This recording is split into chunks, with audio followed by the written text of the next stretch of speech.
దాని 3 సినిమాలు ఒకటే కలిపి కొడితే ఎన్టీఆర్ గారి ఎంట్రీ సీన్ ఉంటుంది.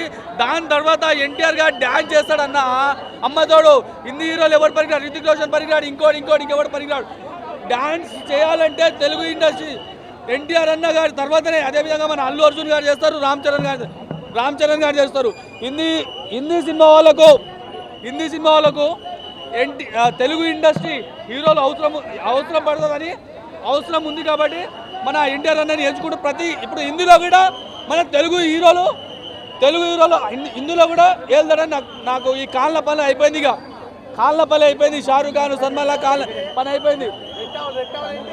Red power star Pawan Kalyan మనం అయితే ఇక ఈ కాళ్ళ పని అయిపోయింది. ఇప్పుడు దున్నుడు తెలుగు ఇండస్ట్రీ దున్నుడు. నాకు తెలిసి సినిమా మాత్రం స్టోరీ మాత్రం స్పై యూనివర్స్ అని ఒకటి ఉంటుంది. అది డిఫరెంట్ స్టోరీ. అది కొద్దిగా మినిమం వాళ్ళకి అర్థం కాదు. బాగుందండి, బాగుంది.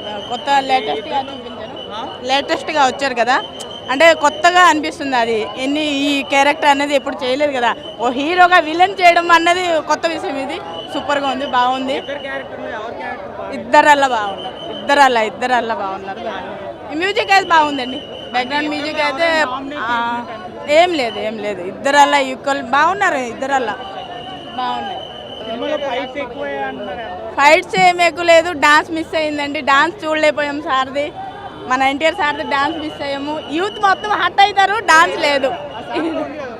ఏది అది సరిపోదు మనకి. ఎన్టీఆర్ డాన్స్ అంటే ఎట్లా ఉండదు చెప్పండి నాకు.